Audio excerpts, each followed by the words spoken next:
Today, I am Sherry Starr. I'm a certified life, health, and happiness coach, and I come here every Wednesday to join you to create wellness in all areas of your life with different topics that we talk about every single week. And yeah, we have covered the gamut so far, but we're going to just keep doing this because wellness isn't just about what you eat or about how much you're exercising. There's so many more things that go into a healthy body and a healthy mind. And so that's why I'm here every week. I really want to impart some little tidbits and wisdom for you guys to apply to your life every single week. And so today we're going to talk about body image. Body image and inner mean girl, that inner critic that we have in our minds that likes to remind us of our imperfections. Now, the reason why I talked about this during our group, we have a group, Facebook group that I have called Sherry Starr Wellness Warriors. If you're not in there already, Google that and request a spot in there. It's a private online group that we can have this conversation about the things that will help each other, support each other, guide each other towards our best life. And in that group this week, I created a poll and I got a lot of great feedback. So thank you guys so much for your feedback. But it became evident to me that most of the people that I've ever met have an inner critic or an inner mean girl living inside their mind that likes to chime in whenever there's a little bit of discomfort out there that we might be facing. Now, it can happen in business, it can happen with regard to all kinds of things, but I think what's happening most often is it likes to chime in when it's time for bathing suit season. And I noticed this over the weekend. So my experience over the weekend was the long holiday weekend. I was at the beach. A couple times I went to the beach. And I was observing some things. First of all, I noticed that there were all different shapes and sizes wearing bathing suits. And I love to see that. It really inspires me. And I noticed that there were plenty of people that were seemingly very confident and comfortable in their own skin, despite the fact that they might not be living in a quote-unquote perfect body, what society would consider perfect. And I get really inspired when I see that. And then I started noticing my own observations of my own inner mean girl, because just observing bathing suits and thinking about bathing suit season, it did activate my own old patterns that I've had for my whole life. And so this is a topic that is kind of dear to me because it's something that I've been working through my entire life, and it's something that I've got tools for now, thankfully. And I'm able to observe this thing happening, and I can use the tools to neutralize this voice that is trying to stop me from having my fun. And so what I noticed was the fear and anxiety coming up, thinking, oh my gosh, it's bathing suit season, and oh my gosh, I don't think I'm ready. I better work out harder, I better eat better, I should really go sugar-free more often, I've got to get tighter on the reins. Those are those old patterns. Those are those thoughts. And the truth is, it's not about what our body actually looks like, right? It's really about the thoughts that we think about our body that manages whether or not we are happy in our body. Because don't you remember times in your past where maybe you were feeling like you weren't at your best shape, and then nowadays you look back at pictures of that time of your life and you can't believe that you were dissatisfied with the way that you looked? That's kind of happened to a lot of us, and I feel like it's not about how thin you are or how pretty you are or how curvy you are or whatever your ideal look is for yourself. It's not about that. It's really about feeling good about who you are right now. And so we hear a lot about this self-love, and it's not so easy just to throw that idea out there and then adopt it without some tools. And so even though in my course that I do, my Eat, Play, Thrive Sessions course, which is a 3-month process for women, that it's so amazing, and it starts July 6th. I'm super excited. But it's a great journey to self-love and to listening to your inner wisdom and learning how to really find out what it is that your body wants, whether it's wanting food or exercise, learning how to listen to your inner guidance so that you can address the needs that your body has. So we do this in a 3-month period. We really do work on the inner mean girl. But today, I'm going to give you a quick overview. I want to give you some tools because that's what I'm here for every week, is to give you something that you could apply to your life right now. So today, we're going to talk about my 10 tips. I have way more than 10, but I want to adopt the less is more idea today because I don't want to overwhelm you, but I'm hoping that you can take 1, 2, 3, or 10 of these ideas and apply them to your life, and then come over to the conversation in our private group so that we can support each other with these new additions to our daily practice. All right, so first I want to talk about what is an inner mean girl. So this inner mean girl, we did talk about this a little bit, but I want to get back to it because I went off on a tangent. It's that inner critic, but it's not our true nature. So this voice is not the voice that is our authentic voice. If we're hearing the criticisms, it is not our true voice. Those are voices that's kind of a collection of other people's voices from our childhood, from watching other people, our people on TV, observing the way our parents are, the way our friends are. That's what creates our inner voice. And our authentic voice is supportive and loving and compassionate and knows you're doing the best you can. And that's the voice, that's your true authentic voice. So if you're hearing anything that sounds like criticism or judgment, that's your inner critic, and that's your inner, what I call your inner mean girl. And I have a friend who calls it your inner itty bitty shitty committee. That's a shout out to another coach, Kim Herline. And I love that too, because it's true. It's like a committee of these little negative people in your mind just trying to tell you that you're not good enough. But the truth is you are. It's just that we have to get some tools to be able to neutralize those mean voices and be able to turn up the volume on the authentic voice that we have. So that's what we're going to do today. Because the truth is that we're not born with this judgment against ourselves. We're born loving ourselves. If you witness kids, you see that they love their bodies. They're not looking at their tummies and in disgust thinking, oh, I shouldn't be wearing this bathing suit. You know, kids are really already in love with themselves and in love with the miracle that is them and is their body.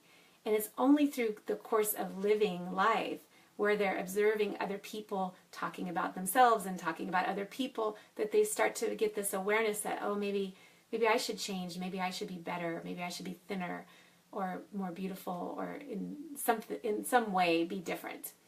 So this is not a natural state. This is something that's learned.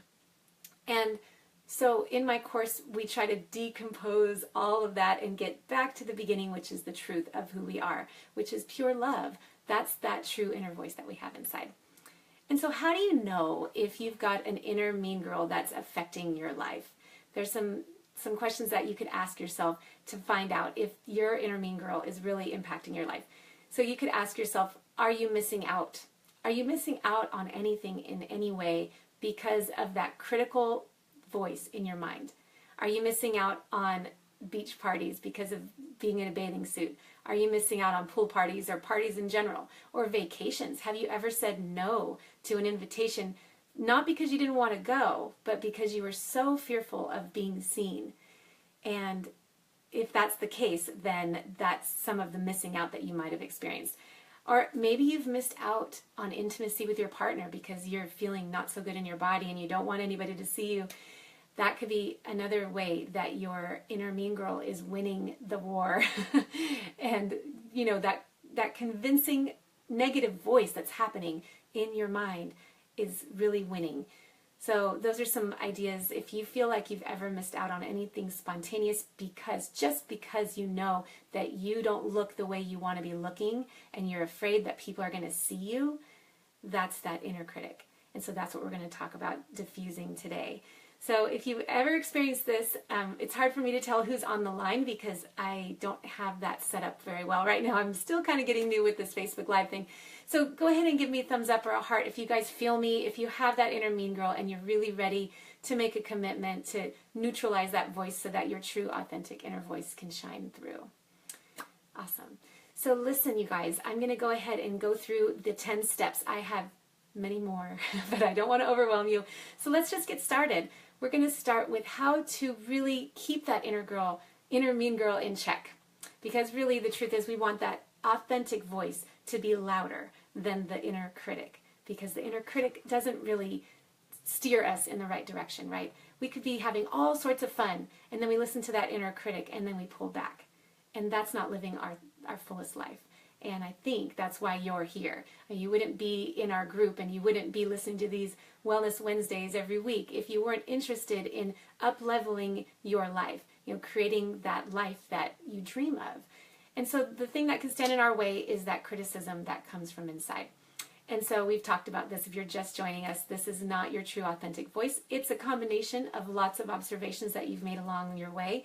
Maybe somebody did criticize you when you were in elementary school and that just stuck, and so you started to believe it.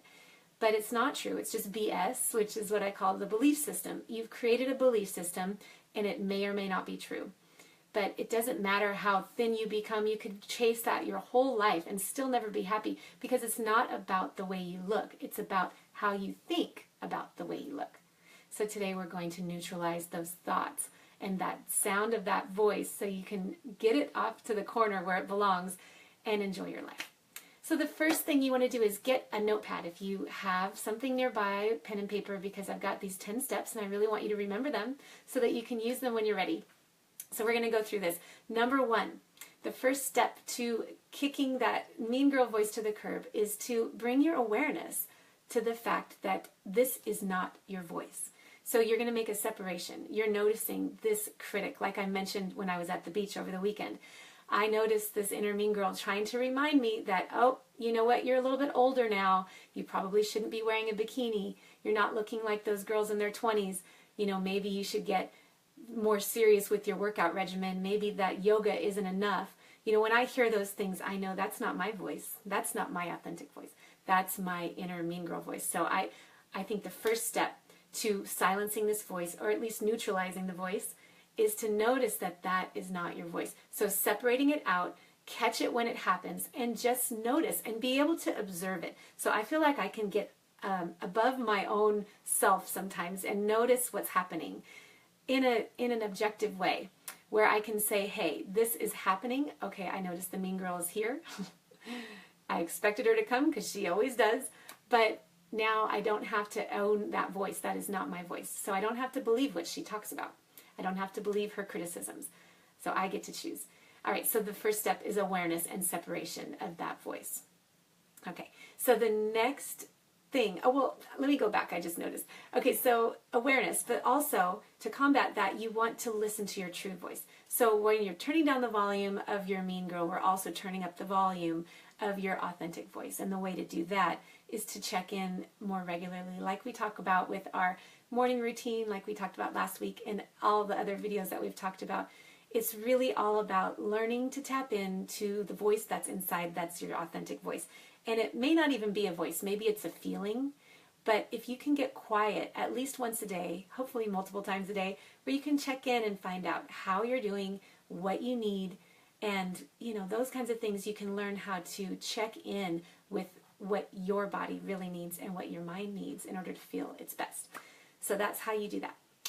All right, so number two, and get out your paper and pen so that you can write this down. So number two is to commit to the process of neutralizing this voice.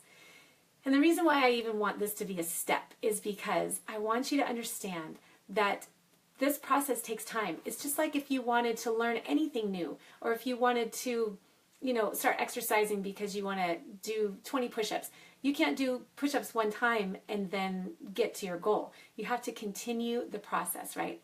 And I see that Lene has just joined us. Hi, Lene. So good to see you. So it takes time, and I want you to understand this. So there are no quick fixes to anything that we've been practicing for our whole lives. So if you realize this, okay, so I'm 46 years old. For 46 years, I've been practicing this practice of having this mean girl and believing her criticism for many, many years.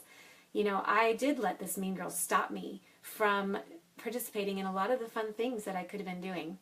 So that's a habit that we've created, right? So now we can create a new habit, but it does take time. So to take this seriously, they'll really realize that we're doing the outer work by putting healthy food in our body and this and that, but it's that inner work that's really going to make the difference, because the goal is to feel good now. We don't want to wait until we get to that goal of being a size whatever and feeling like we can rock a bikini before we can enjoy our life. So the goal is to feel good now, and the way to do that is to get to be the master of your thoughts. to really be aware of what are the thoughts I'm thinking about myself, and notice that that's not my voice, that's my inner mean girl. Okay, so taking this commitment to this process is step number 2. Okay, and then step number 3 is acknowledging some truths. Okay, so I definitely want us to all be compassionate and things like this, but I also want us to be realistic. We have some truths that we have to get out there. Number 1 truth is to realize that loving yourself the way you are right now is not being vain. You know, appreciating your body and loving your body and being proud of your body is not vain. We've just been told and taught that it is. Okay, so that is the first part to the truth that I want to just remind you of. Truth number 2 is that you being critical of yourself is not being humble. You know, we get self-deprecating and stuff like that, and if it's in fun, that's fine, but even those jokes that we talk about with ourselves because we're trying to dim our light for whatever reason, that's not being humble. That's just being critical. So thinking about, you know, you want to really love yourself, but not brag. I know that feels like, ooh, how do I do that? Because maybe we've been reprimanded in the past for being too arrogant or who knows what, and so we've been taught in our social environment that it's not okay to really be proud of who we are and to love ourselves. But I'm telling you, that is not being vain. It's a healthy thing. I mean, think about the kids we talked about. Nobody would look at a child and accuse them of being vain. They're just really loving themselves. I have a friend whose daughter is 5, and she was just looking at herself in the mirror the other day, and it was the cutest thing. She was enamored with herself. Now, I didn't think to myself, well, she's vain. She's a 5-year-old. She's just in love with herself, and that's a good thing. You know, it is a good thing as long as it doesn't become narcissism, but I'm not worried about that for her. So anyway, there is a fine line. But also, number 3, the truth is that loving yourself as you are is not giving up. So this is what comes up with my clients a lot of times, is that they feel like if I were to appreciate myself as I am and love myself as I am, then does that mean I'm going to let myself go and I'm not going to reach my goals?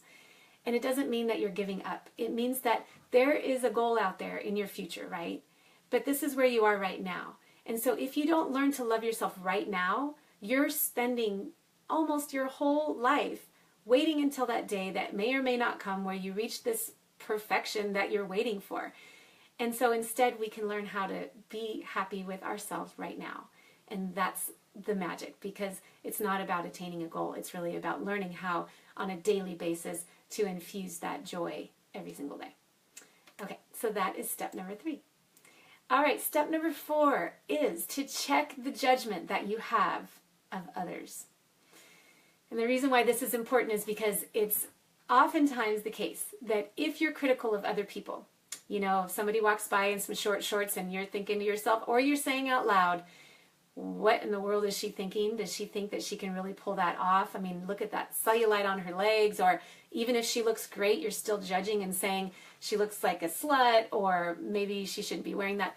Okay, I'm just talking about the short shorts, but it could be with regard to anything. If you catch yourself being judgmental of other people, chances are you're very judgmental of yourself as well. They tend to go hand in hand. It's really hard to be loving yourself and then be judgmental of others. It's very difficult to do.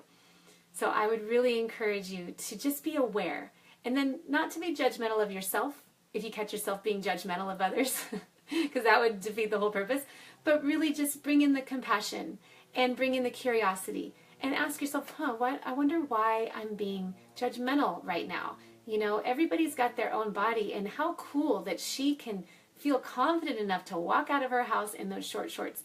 You can always make it a positive.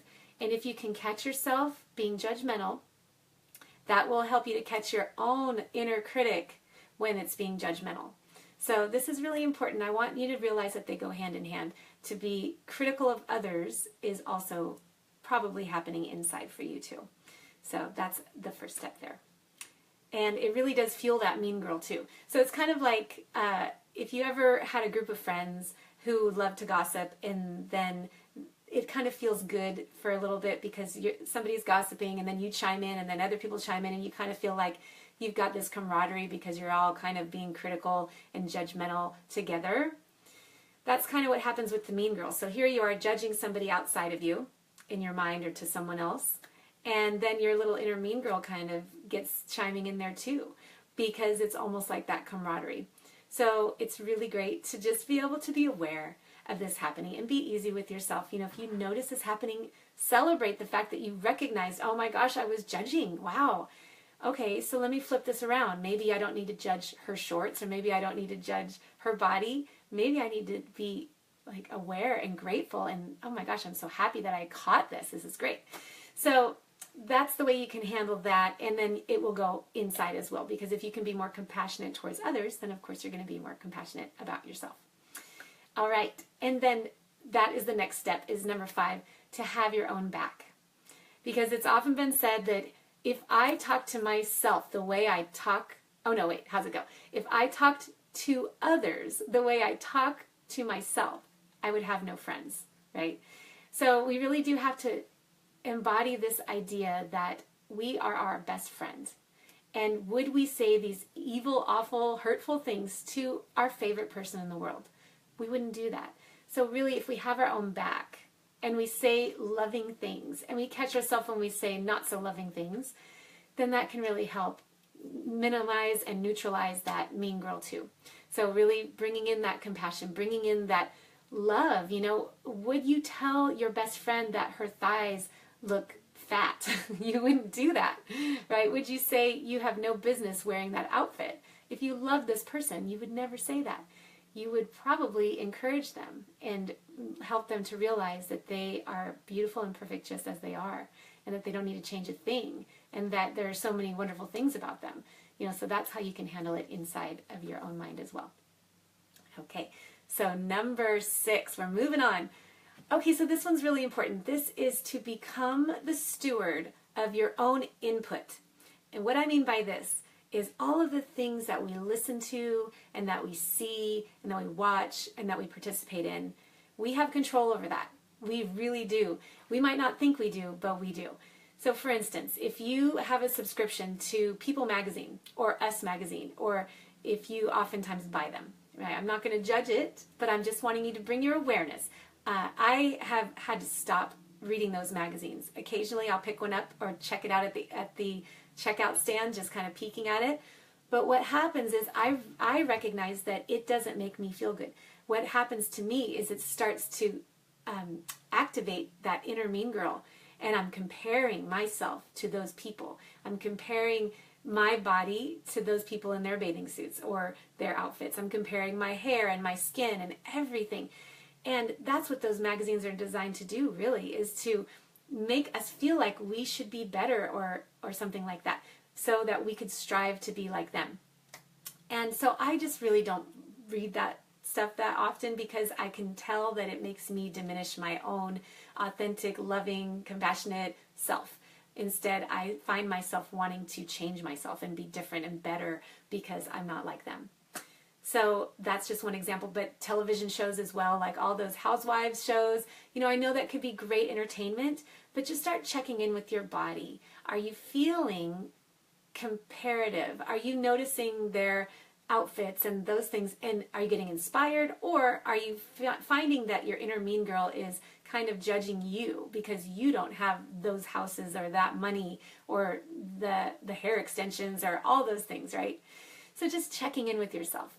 And also, even the people that you hang around with, you know, are you spending time with people who focus a lot on their appearance, or are you hanging around with people who focus a lot on feeding their inner wisdom, and they're really contributing so much, and they're inspiring in so many ways, not just because they might have a cute outfit on or they might have a fit body, but maybe they inspire you because they're just badasses and they are really showing up for themselves in a big way every single day.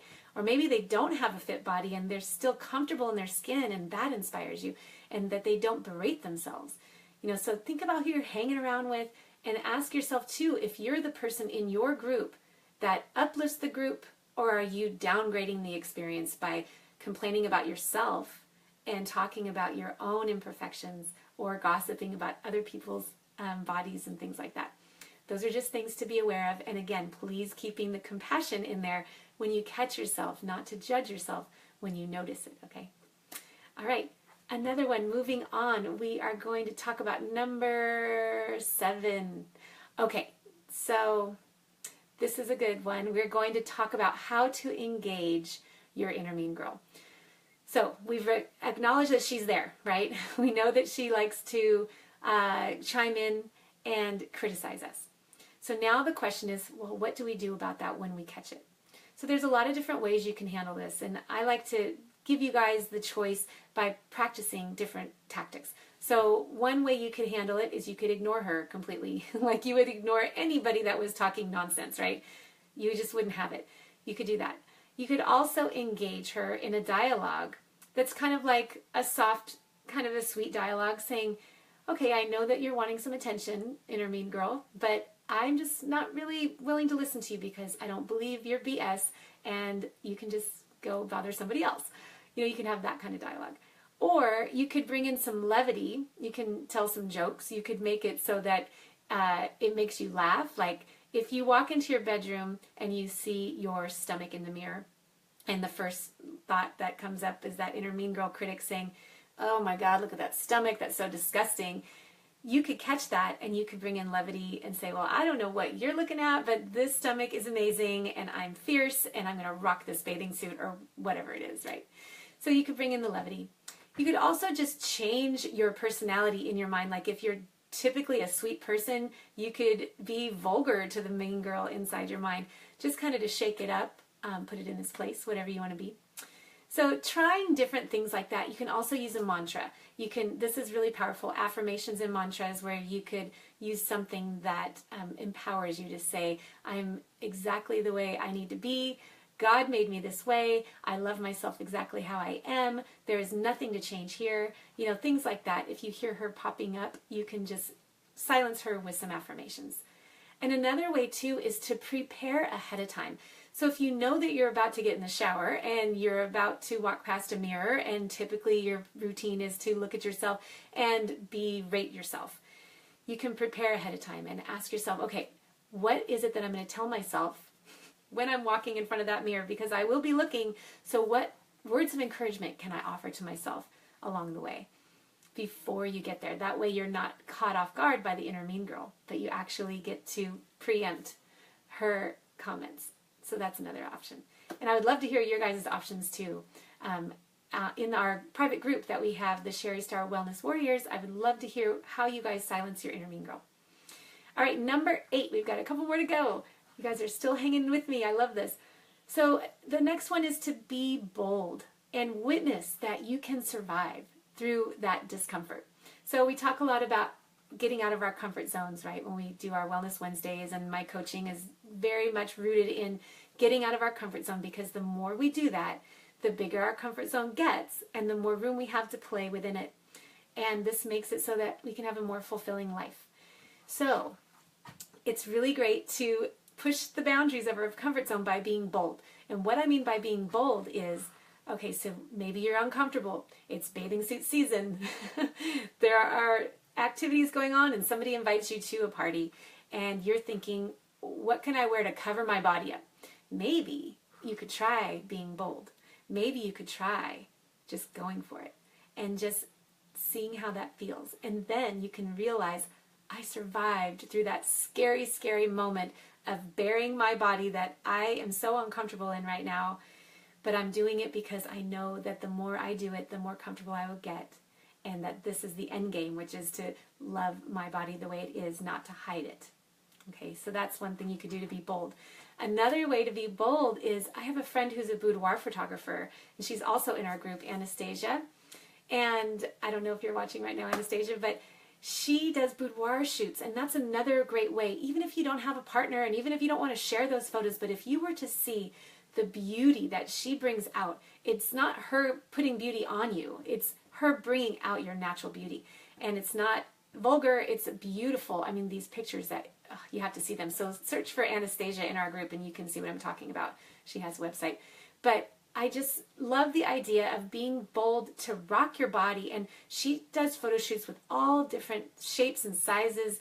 It would be very inspiring for you to see the kinds of bodies that she has in her photo shoots, and the people looking so beautiful regardless of their size. So that could be something, a way that you could be bold. Another way you could be bold is maybe with your intimacy, like maybe at home. Maybe you usually turned out the lights and you don't want your spouse to look at you.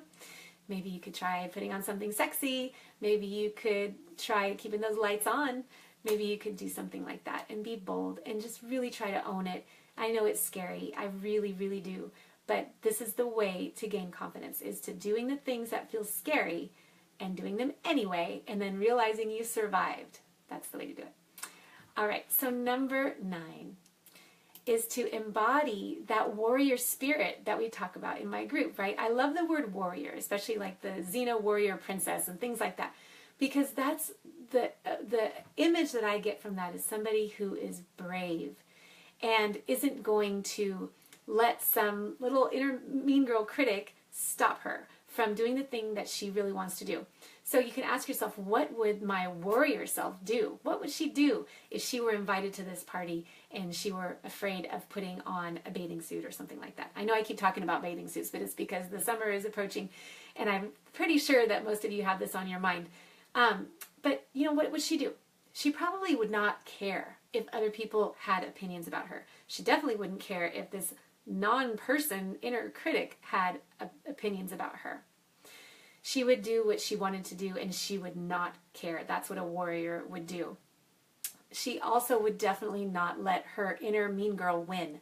She would never let her inner mean girl win this battle, right? It's almost like that's insignificant. The inner mean girl voice doesn't even exist to the warrior. The warrior knows that this is me, and I am perfect the way I am, and this is the only one on this planet that anybody has. This me right here. This is it. So the warrior would be bold in that way and brave. And stepping out of the comfort zone. That's what a warrior would do. And recognizing too that probably no one else is thinking about all this about me except for me, right? I mean, people might have a quick little judgment, but that's not something that you need to own. But most likely, they're more concerned about what they're doing. They're more concerned about their own insecurities. Most likely, people aren't really spending so much time thinking about your stomach in your bathing suit. So that's what a warrior would do, not care what other people are thinking. And not needing that reassurance from other people either, not needing the compliments, not needing that, because the warrior knows she can stand firm in who she is and be herself. So that's that next tip. And then the last tip is to infuse daily gratitude every single day. And the reason why I want to talk about this is because this is kind of the little key to everything. If you have gratitude right now, nothing is wrong. So wherever you are right now, just notice you probably have a roof over your head. You probably have food in your belly, or at least food in the fridge that you could go get anytime you want. You probably have people in your life who love you. You probably have kids or animals or something in your life that you can snuggle with. You have everything you need. And the only thing stopping you from living your best life is the separation that you hold from what's true, which is that you have everything you already need. So the gratitude is where you bridge that gap. And with gratitude, you could do this every single day, like we talked about with our morning routines. So the morning routine where you use that journal and you write 3 things that you are grateful for about your life. Or you could write 3 things that you're grateful for about your body. 3 things you love about your body. And it could be like this. It could be, I love my arms because I get to hug my favorite people with them. Or I love my fingers because I get to type on my computer and share my thoughts with the world. Or I love my eyes because I get to look around this world and see all the beautiful colors, and I get to see my loved ones. And I love my voice, and I love everything, so you can go down the line like that. It doesn't have to be just aesthetically, because sometimes it's just nice to notice the miracle of our body. I mean, our body is doing so much for us every single day, and we're just disregarding all of it when we talk about the criticisms that we have of our body. But most importantly, I want to give you this last bit, and I wish I would have said this at the beginning, because this is, I think, the most important tip, which is we're missing out when we're consumed with thoughts about our body. We're missing out on being present in our moment.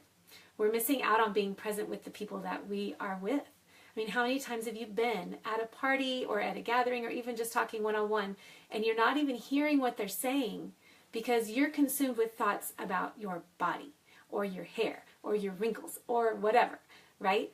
It's something that we can never get these moments back. And your future self, if you were to ask your future self, what is it that I would have changed? Probably would have changed thinking about your body and yourself as anything but perfect. Because it is right now. This is what it is right now. And so we don't want to postpone that happiness and presence and really being with those who we love, waiting for that moment when we finally get this perfect body, which may or may never happen because there is no such thing as a perfect body anyway. We know that. So those are my little pearls of wisdom. I hope that you use them, and we're going to continue this conversation in Sherry Star Wellness Warriors Facebook group. I hope you guys get involved in the conversation. And if you want to go deeper, and this is speaking to you, you can join our 3-month course, Eat, Play, Thrive Sessions. You can check it out at my website, sherrystarwellness.com. And we are going to go deep into all of this. It's going to be transformational for you guys. I've done this before with women who have really shifted long term, and it's pretty awesome. So I'll be talking more about that as we go, but that's just something in the meantime you can think about. But until then, I'll see you next Wednesday right here at the same time and same place. And let me know what you guys want me to talk about, because I'm open to suggestions. Whatever is coming up for you, I'd love to address it. All right, have a wonderful day. Bye.